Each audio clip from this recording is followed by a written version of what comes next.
Okay, so we are back. I'm going to be splicing these together.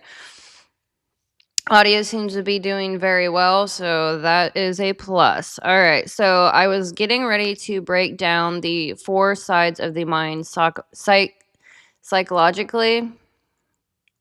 And so that is quite a bit different than astrology, but I cannot deny the fact that it is very, very important and very accurate.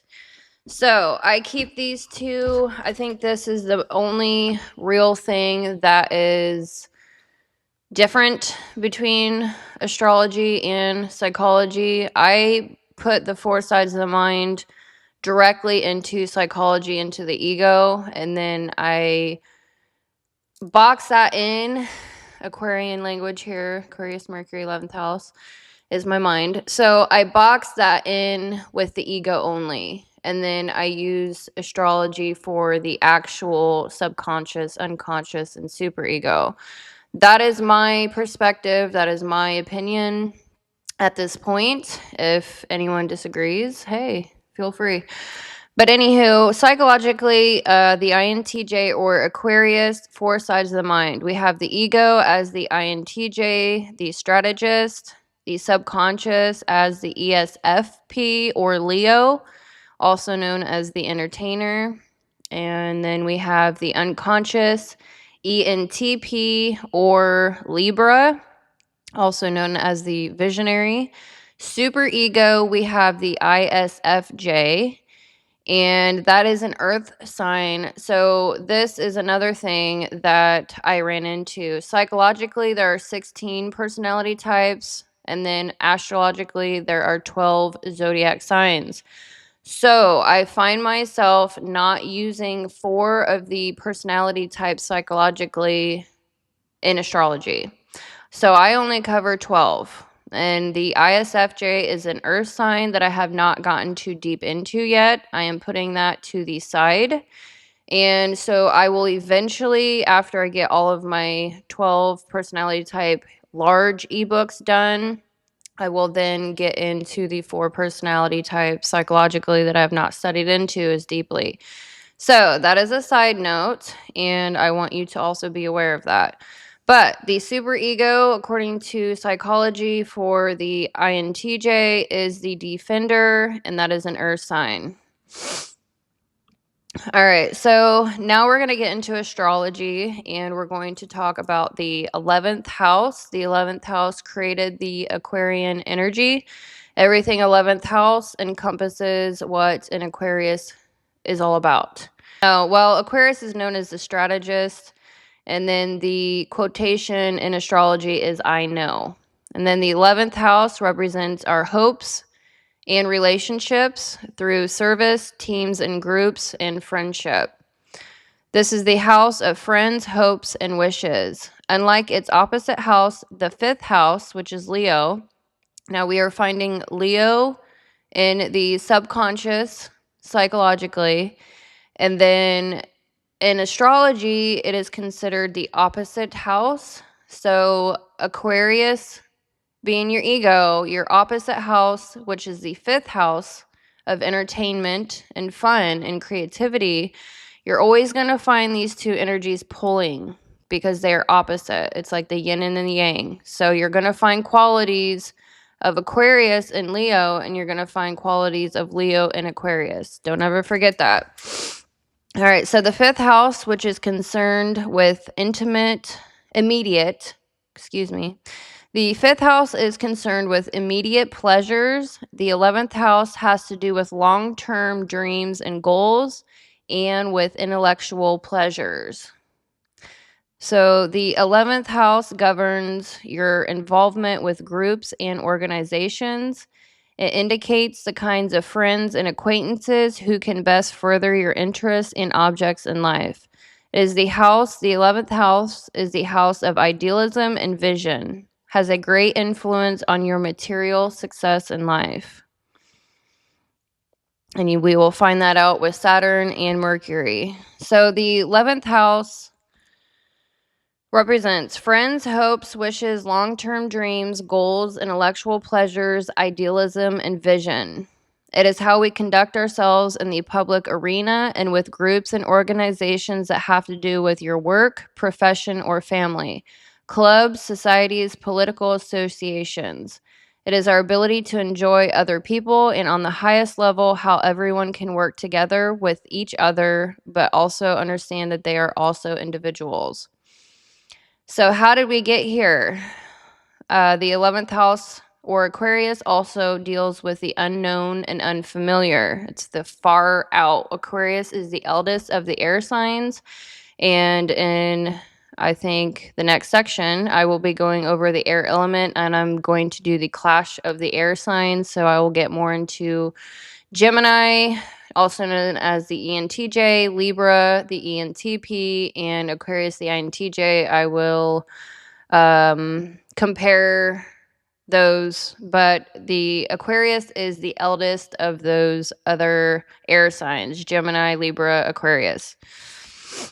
And so, yeah, I just kind of got off on a tangent. But it deals with the unknown and unfamiliar. The unfamiliar is a little bit more distant than the third house, which governs Gemini, and is not as relatable as the seventh house or Libra, but deals with communication still, air sign, intellectual. Also involves Mercury and exaltation. So it deals with associates, the next side of town, so we're thinking further out, grandparents, uncles, aunts, organizations that we are a part of, not immediately though. And this also deals with the unknown. The unknown deals with science, astrology, technology, occult, social media, cameras, and that deals with Neptune. And I'm excited that I updated my key card. Like, this just puts so much more into it. So these things can be known, but new things are always getting figured out in these mechanisms. Aquarius knows how to deal with the public, associate themselves, and organize. They also know how to treat everyone the same, close people or distant people. They have a very solid moral compass. And we will get into that later. I'm going to actually delete that. Don't know why that's in this section. And so this also correlates with location and the vibe of that area. Aquarius is actually the water bearer. And so, yes, they're intellectuals, but they can also understand the emotional current, especially their own. But don't forget, it's the water bearer. So they can communicate very well about emotions, and they're not going to want to about their own, but they are still in tune with that. Anyway, air element. So Aquarius has the air element, which is also known as the intellectual temperament psychologically. So the air signs are Gemini, Libra, and Aquarius. And these signs, they can take time to gain their focus, but once they do, they are hard to hold back. They are critical thinkers that aren't afraid to think for themselves. They're born communicators, and they know how to win a debate. They often make decisions with their head over their heart. I would say Aquarius more so than Libra and Gemini. So air signs represent the mental, social, analytical, fluctuating. They need to share their thoughts to the world. They can be writers, teachers, and philosophers. They love intellectual stimulation. To be more precise, the air represents thinking and communication. I actually have to write that in. I, for some reason, had something about fire signs. All right, so the air signs love to analyze, synthesize, and probe. They are all about communication and want to get the word out. They are alert, curious, and perceptive.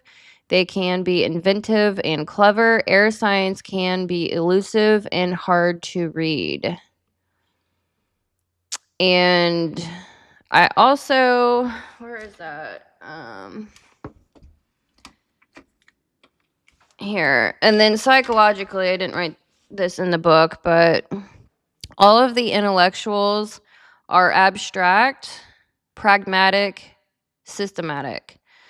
And then they are all future thinkers. They're all about systems and probabilities, and they all live in the world of what if. So they are air signs are focused on the future. Fire signs are focused on the present. Water signs can be more stuck in the past and future. And so air signs are normally future thinkers. So they're more strategic than the other signs with less feelings involved. So Aquarians are fixed, and I will get into that in the next section. So air represents thinking and communication. So they are fixated on their own ways of thinking and communicating, and they are left brain dominant. So all of the air signs are actually very masculine. And now I'm going to be getting into some of my notes, and I do need to rearrange and edit my notes more. So this is going to be more off the cuff, and I'm going to try to make it as coherent as possible. I need to tidy it up a lot and organize, in other words. So no judgment here. I'm doing my best. I'm going to work on this all next week and edit this video and then be done for a while. Anywho, so, air sign, Aquarius. So Aquarius represents the air trapped in a balloon, for example. Geminis are the air that goes all over the place. You can never catch it. And then Libra is more of the scales. It's actually the only object in the astrological zodiac symbols. Yeah, Libras is the only actual object. That's kind of funny. Yeah, I've done some Libra videos. I don't even know how to. It's like they're the only object. Anyways, all right. So Aquarius, they are the revolutionaries and can get a lot of people behind them through being riled up or rallied up. Aquarius teaches Gemini how to not be so all over the place. So Aquariuses kind of are like the Scorpio. Cancer is like the vibe, the wave. So Cancers, they tend to be the wave. They are cardinal. They're initiating the feelings and vibes in the room. And then Scorpios are the ice block in the water. And so Scorpios are very in tune with their own emotions, unlike Cancers and Pisces. So Aquarius is a standout of the air signs in the way that Scorpio is in the water signs. So Scorpios are the ice block, they're to themselves. And then Aquarius, they are the air trapped in a balloon. So it's like air that can't get out and doesn't really want to communicate like the other air signs, Gemini and Libra. So keep that in mind. They are the odd man out of the air signs or the intellectuals. All right, so they have their own thoughts and they are unique, original, and very rebellious. They like to have their own separate way of doing things. Aquarians like to break everything down to a science. And I'm going to pause here for 2 seconds because when I learn something new, it is so frustrating. I have an Aquarian mind, INTJ mind. I break the whole thing down. I will long form handwrite notes, and then I will transfer that onto my computer, and then I will edit, reorganize, take in tons of information. I have to do it my own way. Obviously, Astro-Psychology is such a deep thing that Aquarius does. It's so frustrating because when you're trying to learn something new, it takes us longer. God, it's so annoying. You don't even want to get into it. But Aquariuses, they are a finisher type. So they do finish what they start. It's hard to start, even with software, a new microphone, whatever the case may be, learning a new app. So the microphone has an app. It took me a while. I procrastinated. I was like, I don't know. And so it's really hard to start something. But once we do initiate and start into a project, we are in it for the long haul. and we will do it our own way. We break everything down, build it back up. So it's a very technical, mechanical, technical. It's in the head. It's, you know, like Sagittarius, they're very like mechanically inclined physically. They're amazing inventors as well. They can invent something mechanically. And then Aquarius, we are like technical. We're in the thinking realm. So it's like we're very inventive in our own theories. I mean, this is like my own theory here. And it's amazing. Like it's just such a thing. Sorry, tangent over. All right. Oh, yes. And I was going to tell a little story because we try to break everything down into an exact science. This is one of the most frustrating things. And I was learning how to tear down a transmission, and there was a Scorpio. Actually, a Scorpio was my mentor. Thank gosh, Scorpio. Oh, thank you so much. My father's a Scorpio. And so my Scorpio mentor, or ENFP mentor, he was teaching me how to break down a transmission and, you know, repair it. And there came a point in my mentoring, you know, following what he was, I was trying so hard to understand what he was saying. I was writing everything down. I was drawing notes, like pictures. You know, I had 4 or 5 journals full of stuff by the time I was, all the codes, like how everything works, just everything. It was so frustrating. And I couldn't do something. And he said, this, what did he say? It was something along the lines of like, this is physics. This is simple physics or something like that. And I walked away because I was so frustrated. I went to the bathroom and was just like having a meltdown. And then I came back, totally fine, whatever, over it. And I'm like, okay, I'm ready to get this. I can get this. And he's like, you have to realize, after saying, you know, physics, simple physics, he's like, you can't break everything down into an exact science, because like people do things many different ways, but you can still get the same result that you're looking for. And so I'm like, okay, yeah, you're right. Nothing is an exact science. So just, I know it's like the most frustrating thing because we're perfectionistic to our core. Just realize that there is room to wiggle. We have like an insane performance anxiety, and I'm going to get into that later. But one of our greatest anxieties is performance anxiety. We want to do a good job. We want to do a perfect job. We want to do the best job. We try to master what we are doing. Absolutely. We are the mastermind. That's another, you know, little keyword, you know, for our archetype. So we try to master things, and it can be very frustrating. And so just keep that in mind, that you cannot break everything down into exact science. Look at it. This is what's helped me the most. Look at everything. Everything has a spectrum. There's systems and systems. There's always wiggle room. So everything is on a spectrum, and there's different percentage levels. Okay, so just remember that. All right, so anyway, sorry. All right, so kind of rambled here a little bit. So breaking down their own communications and others. So they're really good at understanding how they break down. They're very particular about how they communicate. They're very careful with their words, and so they don't tend to express like fire signs. Fire signs just express like quickly, and they just get it out, and they don't really think about what they say. Aquarius is, on the other hand, we're a lot slower.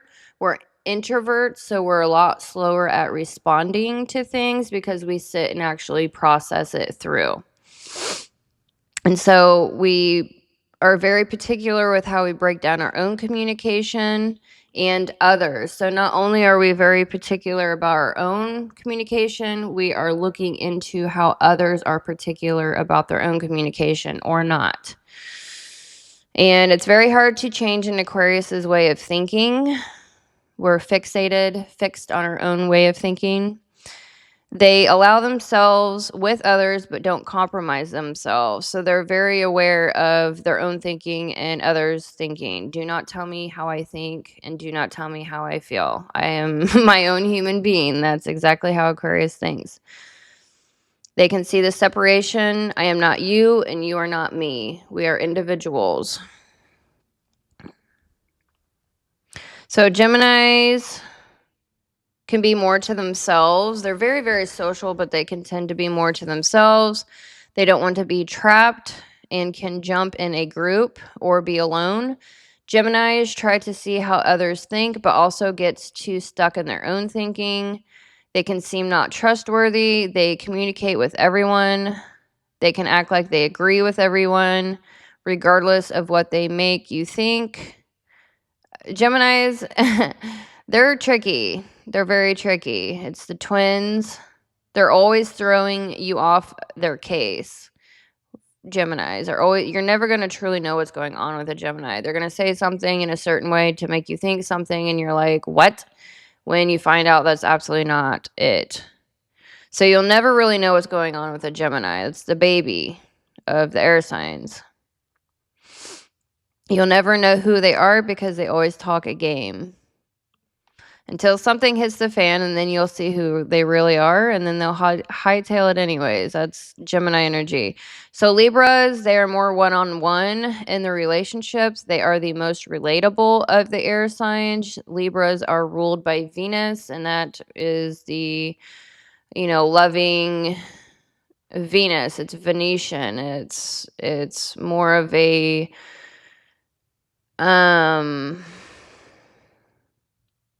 I'm just drawing a blank here. Venus is more relatable. They try to relate with others. And so Libras love relationships. They actually are better than Aquarius at maintaining relationships because they're always constantly communicating. Geminis and Libras are extroverts, and so they're extrovertingly initiating communication with others. Aquariuses are introverts, so they do not tend to initiate conversation, and so they can tend to fall behind on relationships. Honestly, it's a problem. But that's the difference between Gemini, Libra, and Aquarius. And then Libras are always trying to balance things out. They're trying to create balance. That's their thing. Geminis and Libras are more controlling when it comes to relationships as well. They like to try to keep their hand on things. And then Aquariuses, they're totally passive and are not trying to do that way. So Aquarius keeps their room to breathe even in a pack. They're trying to kind of be off. There's always got to be space there for Aquarius. It's not it's not as much as a hands-on thing with Aquarius. Aquarius sees Gemini as too flip-floppy. Aquarians like to have conviction in their thoughts and ideas, and they will look at Geminis like they do not have conviction in their thoughts and ideas.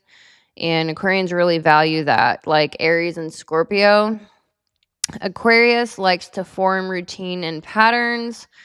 And Aquarius and Libra can get along better because Libras show signs of structure even if their relationships are chaos. So Gemini is better at having fun in relationships, so they tend to keep a lot of that maintained. Libras, they can be a little bit more, they try to control the balance and things, and so they tend to actually stir the pot and create a lot of imbalance.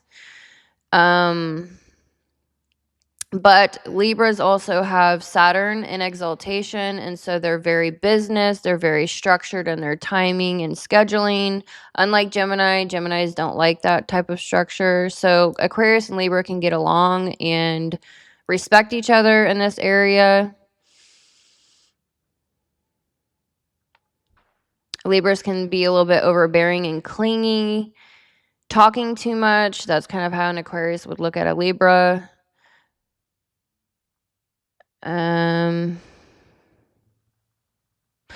And Aquarius are definitely their way or the highway. They don't like switching things up. Geminis and Libras like to switch things up more. Aquarius doesn't like to switch things up as much.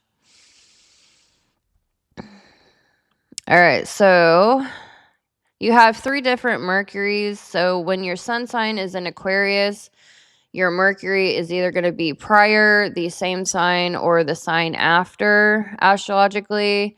And so when I know someone's ego, this is a little secret that I do. I know everyone's ego. My family,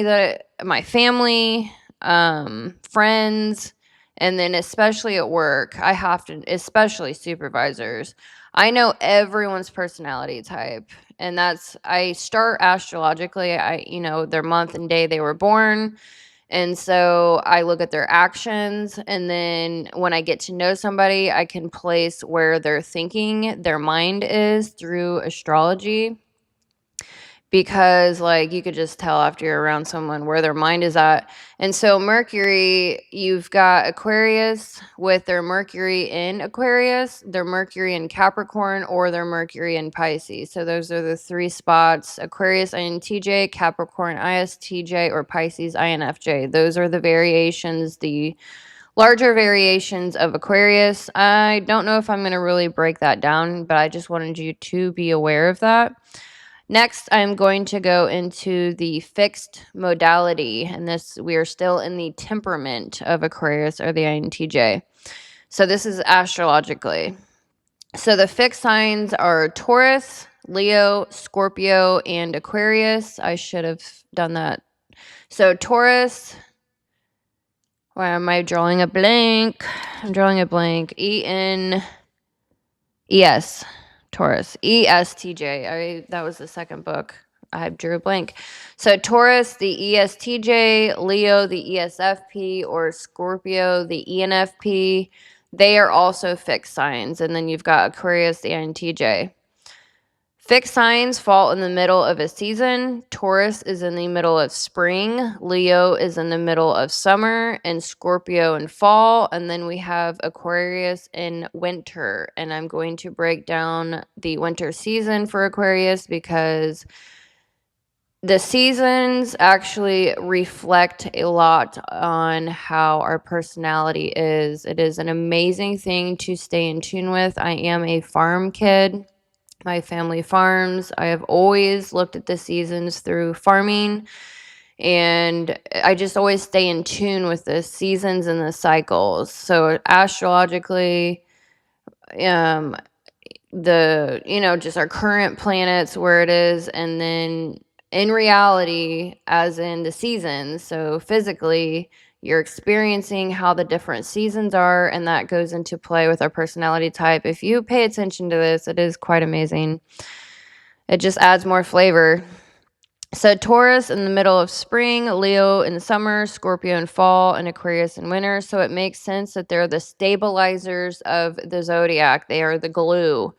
Fixed signs, they're able to persevere through just about anything. They tend to be very stable, self-reliant, and dependable.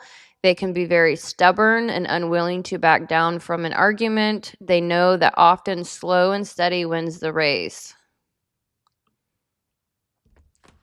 I gotta fix my leg is starting to fall asleep. All right, so the Latin root fixus means to latch onto or to fasten. Fixed signs fall in the middle, and as the continuation of what's begun, often they're steady and stable. They fix things in place and are able to engage in sustained activity over long periods of time. They have a lot of endurance. Since fixed signs come along as the season is underway, they represent going deeper and pursuing the full realization of what's already begun. They can initiate, but their true gifts emerge when they're able to sink deeply into an ongoing project. The fixed signs have a remarkable ability to persevere, and often they're models of solo productivity. They enjoy those peak moments of achievement, but seem most at home with themselves when immersed in a sustained, worthwhile, challenging pursuit. For fixed Earth, Taurus digs into the earth and builds with real elements to construct a solid life. Taurus moves slowly and deliberately and wants to create things that last. All right, so positive aspects. These signs are the holders, the ones that provide the essential focus, form, and structure that enable the world to function. They are the wood that retains the nail, the coach that holds the team together, the CEO who puts place an overarching plan. Being born under a fixed sign often means feeling compelled to acquire the knowledge to solve all problems and to master everything that can possibly be discovered. Negative signs, they may become rigid and inflexible, convinced of their own rightness, deaf to others, and closed to approaches other than their own. Being too fixed leads to sterility and inactivity. Okay, so now I'm going to get into the winter season of Aquarius and how Aquarius represents winter. So Aquarius season occurring from approximately January 12th to February 18th aligns with the winter months in the northern hemisphere. This season, ruled by Uranus and Saturn, encourages individuality, innovation, and forward-looking perspective, often providing a sense of inspiration and a desire for progress amidst the colder, more introspective winter season. Here's a more detailed look at the meaning of Aquarius season in winter. So I'm going to take a drink real quick.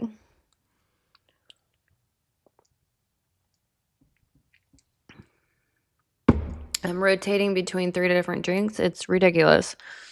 All right, so number 1, it represents innovation and individuality. Aquarius is known for its rebellious and forward-thinking nature, encouraging individuals to challenge the status quo and embrace new ideas. This aligns well with the winter season's often introspective and reflective mood, providing an opportunity to brainstorm and develop new concepts. And then number 2, collective progress. Aquarius also emphasizes community and collaboration, urging individuals to work together towards shared goals. During the winter, when people may feel more drawn to each other, Aquarius season encourages finding ways to connect and build a stronger sense of unity, whether within families, friends, friend groups, or broader communities. And then we have number 3, looking forward to the future. Aquarius season forward-thinking energy can help counteract the potential stagnation of winter. It encourages people to dream big, set long-term goals, and visualize a better future, providing a boost of optimism and inspiration during a time when the world outside may feel dreary. Number 4, embracing change. Uranus, Aquarius's modern ruler, is associated with sudden change and innovation, making this season a time to embrace new opportunities and be open to unexpected twists and turns. This can be particularly helpful during winter as it encourages us to let go of old patterns and embrace a fresh start. Number 5, individual and collective growth. Aquarius season encourages both individual growth and collective progress. It's a time to nurture our unique perspectives, embrace our individuality, and find ways to contribute to the world in a meaningful way. In essence, Aquarius season in winter provides a unique blend of introspective energy with a powerful call to action, encouraging individuals to embrace change, collaborate with others, and dream of a brighter future. All right, so now I'm going to go into masculine and feminine energies within us. I am only on page 32 in my ebook. I'm going to try to get as much as I can done here. This is a lot, and so thank you again for being here. I truly hope you're enjoying this.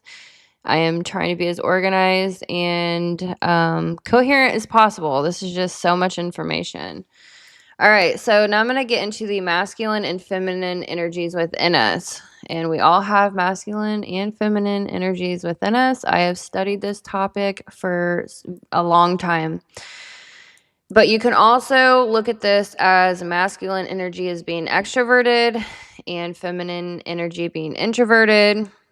So masculine energy is logical thought. Mind represents decisive action, risk-taking, achieving, controlling, competitive, intellectual, and giving. And then feminine energy or introversion represents intuitive feeling, senses, creativity, nurturing, experiencing, being, collaborative, expressive, and receiving.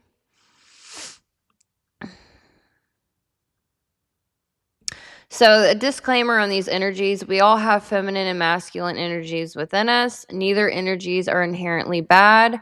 One is not better than the other, and we need both for true balance within ourselves and within our relationships with other people. So the force yang divides power. And I do want to stop and mention here that Aquarius is considered the third, I believe. So it's Aries. The ESTP is the most masculine out of all the personality types. And then you have Gemini or the ENTJ.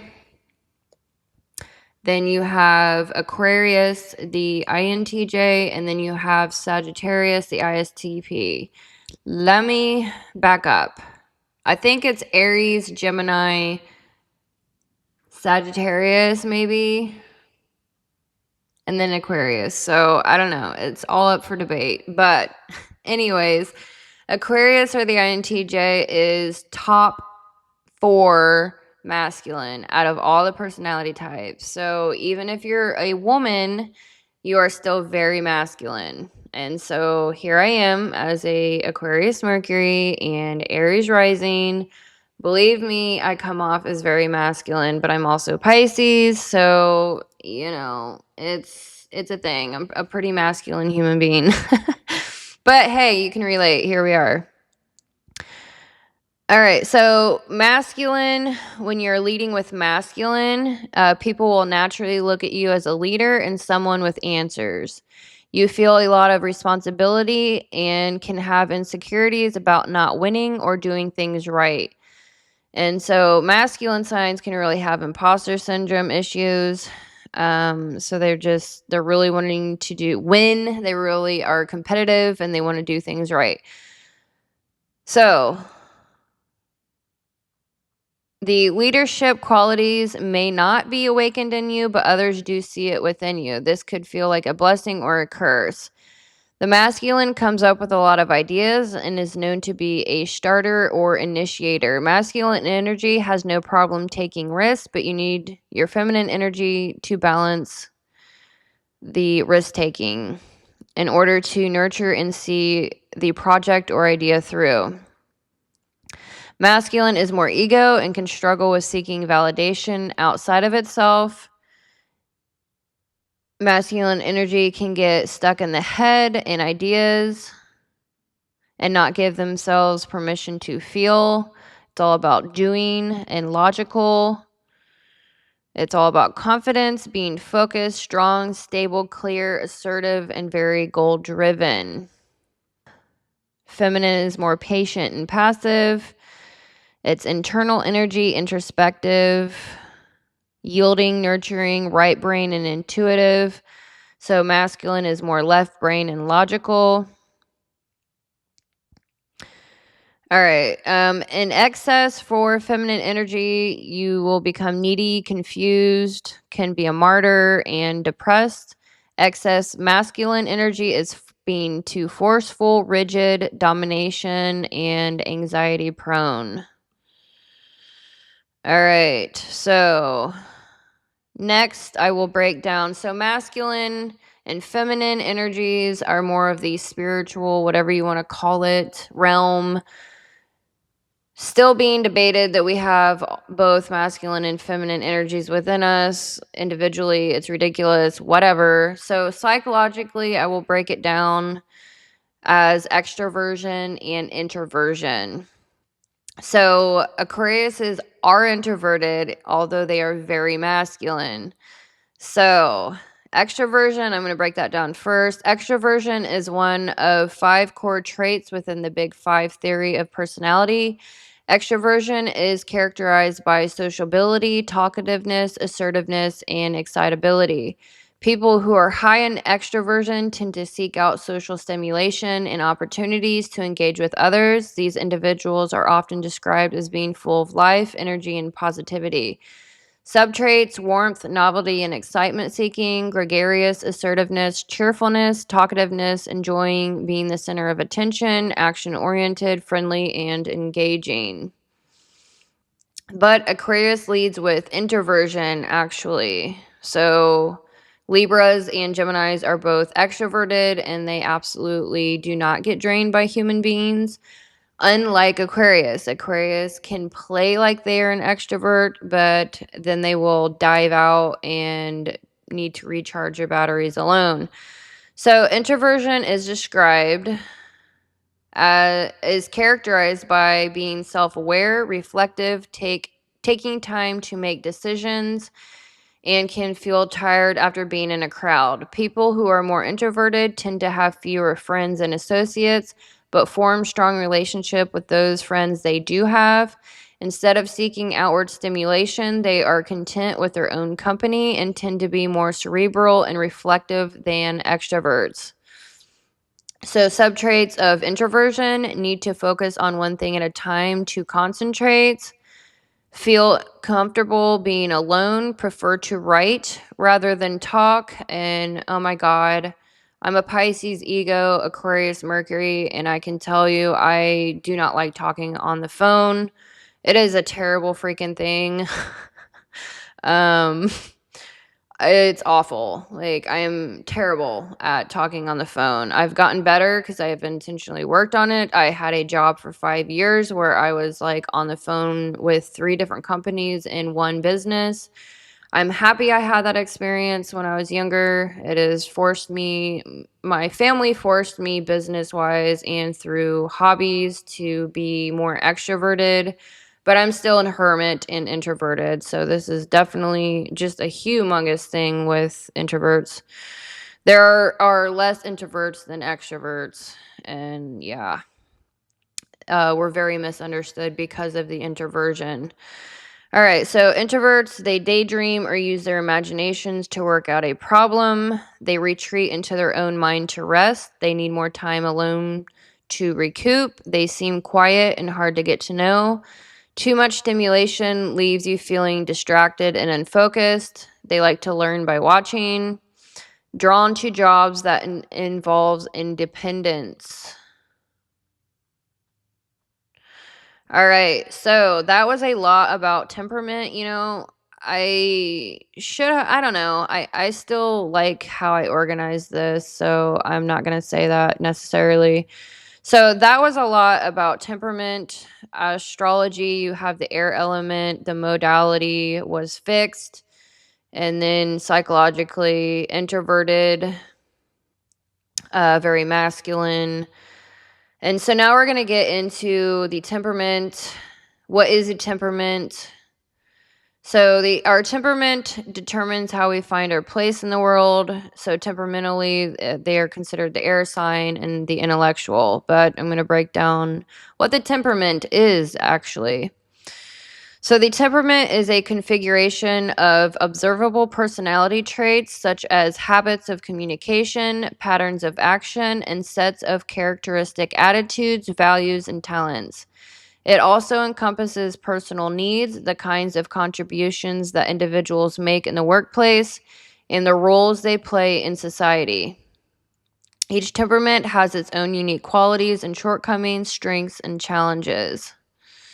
So the 4 basic temperaments, we have the artisans or the fire signs, the guardians or the earth signs, the idealist or the water signs, and the intellectuals or the air signs.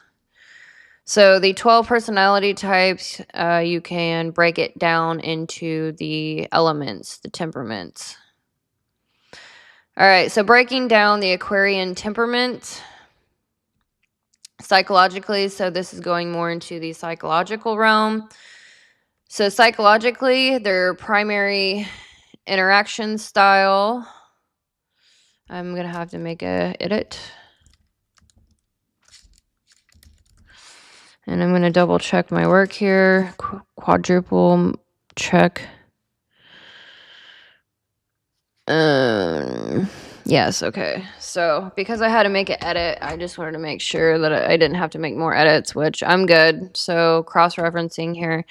All right, so the primary interaction style of the Aquarius or INTJ, they are direct, responding, and movement-oriented. And they are a finisher type, so it's hard for them to start something, but once they do, they see it through. Direct means they say what they mean what they say. They're very direct in their communication. They're not going to beat around the bush. They're not going to story tell. They're just going to get straight to the point. So they're very direct, and that goes into being masculine and assertive. So responding, this is more of an introverted, feminine type of thing. So responding, introverted, they want others to come to them to keep them in a loop. They're not initiating. They're not going to initiate a phone call. They're not going to initiate normally conversation. They're going to have other people come to them.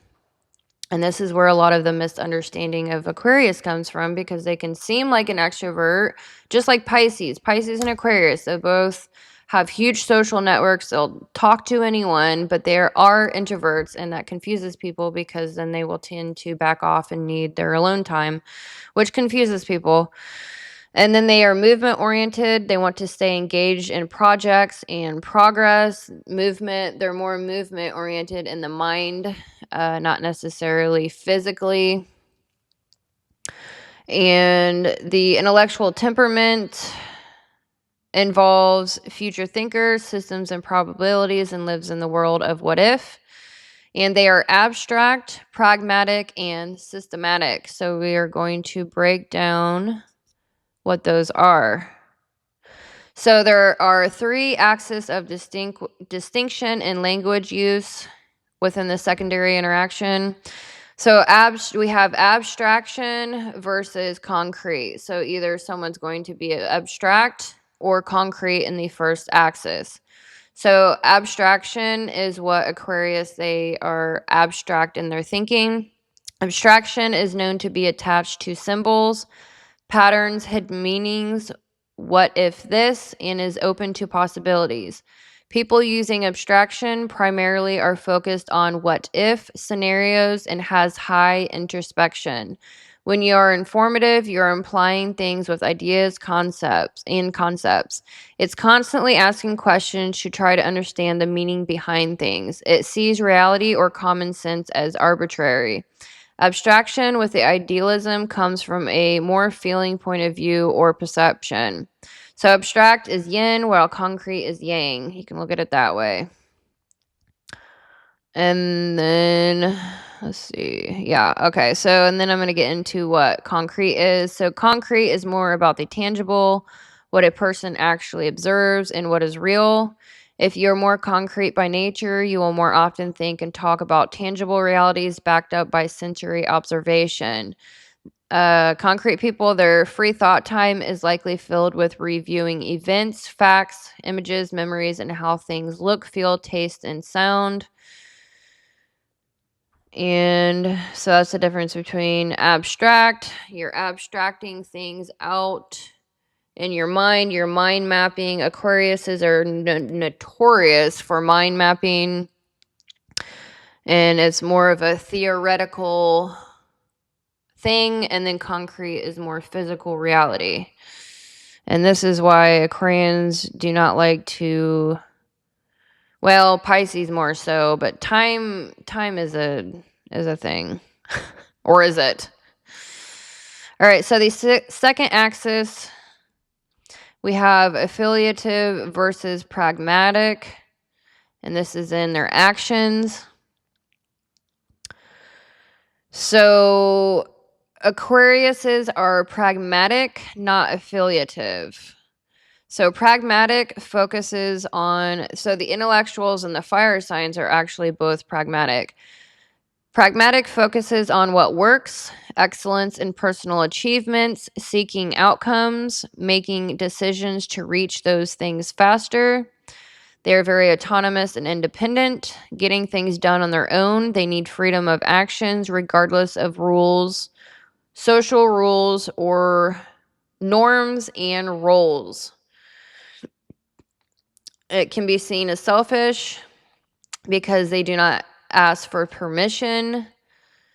They do not check in with others when making decisions. So people expressing pragmatism tend to go after what they want in the most effective ways possible, and they choose tools that promise success with minimum cost and effort. You know, like taking the shortcut. Whether or not they observe the social rules. Some people act primarily in a utilitarian or pragmatic manner. That is, they do what gets results, what achieves their objectives as effectively or efficiently as possible, and only afterwards do they check to see if they are observing the rules or going through proper channels. Pragmatic roles require that individuals act in accordance with what they see needs to be done to get the desired result. They too may be people or task focused. They too may be practical or idealistic. When a decision needs to be made or an action needs to be taken, their first inclination is to act more independently, regardless of norms or consensus. So pragmatic is all about individuality and effectiveness of the individual, independence, freedom to do things, doing what one wants and needs to, especially for self. It isn't about contributions to the group or getting others to agree with them. These people are more focused on self-determination, self-manifested destiny. What are the experiences they want to have? What are the goals they want to achieve? It is all about excellence and achievement one attains. So pragmatic people seek outcomes and want to make decisions that causes them to reach those things faster.